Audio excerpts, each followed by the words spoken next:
प्यारे विद्यार्थियों, हिंदी ज्ञान वितान यूट्यूब क्लासेज में आपका हार्दिक अभिनंदन और स्वागत है। ये जो क्लास है कक्षा 12 के हिंदी साहित्य के विद्यार्थियों के लिए छंद आधारित क्लास है।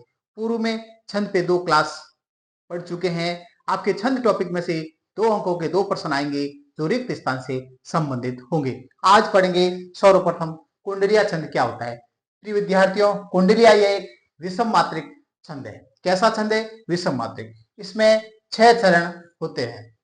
इसके प्रथम 2 चरण होते हैं दोहा के और अंतिम 4 चरण होते हैं रोला छंद के। कुंडलिया छंद जिस शब्द से आरंभ होता है उसी शब्द पे समाप्त होता है।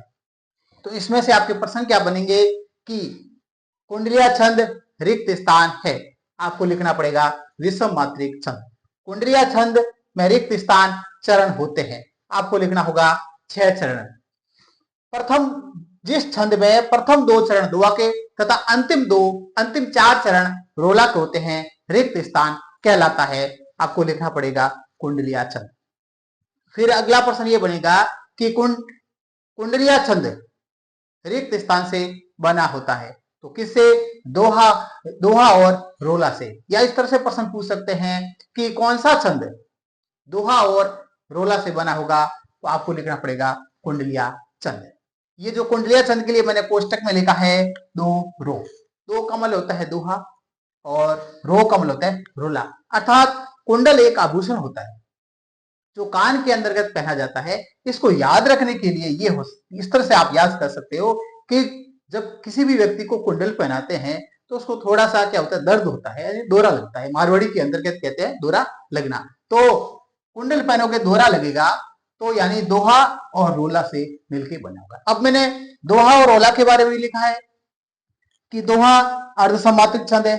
आपके सिलेबस में दोहा नहीं है, लेकिन कुंडलिया छंद के जो है दोहा और रोला से मिलकर बना होता है। इसलिए आपको ये समझा रहा हूं कि दोहा ये अर्धसमात्रिक छंद है। इसके भी 4 चरण होते हैं।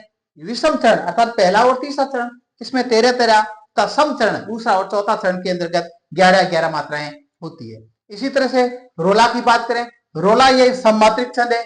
इसमें 4 चरण होते हैं। प्रत्येक चरण में 24-24 मात्राएं होगी। रोला के अंतर्गत 11-13 पे यति होती है। आपके जो प्रश्न आएंगे कुंडलिया छंद में से। अब आप इसका स्क्रीनशॉट ले सकते हैं।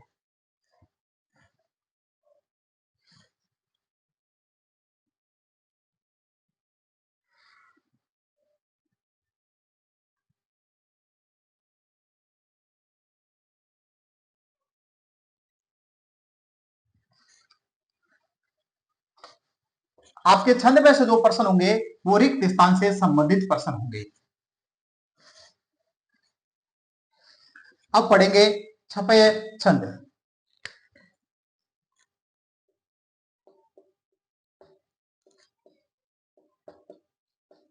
प्रिय विद्यार्थियों, छपे छंद की यदि बात की जाए तो यह एक विषम मात्रिक छंद है। यह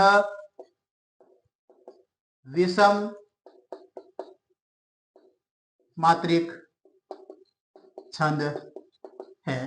दूसरी बात करें, इसमें 6 चरण होते हैं। यानी नाम से ही पता चलता है छपे, अर्थात इसके अंतर्गत 6 चरण होते हैं। फिर 6 चरण में से प्रथम 4 पंक्तियां आपके रोला की होती है और अंतिम 2 पंक्तियां आपके उलाला की होती है। प्रथम 4 चरण रोला छंद तथा शेष 2 चरण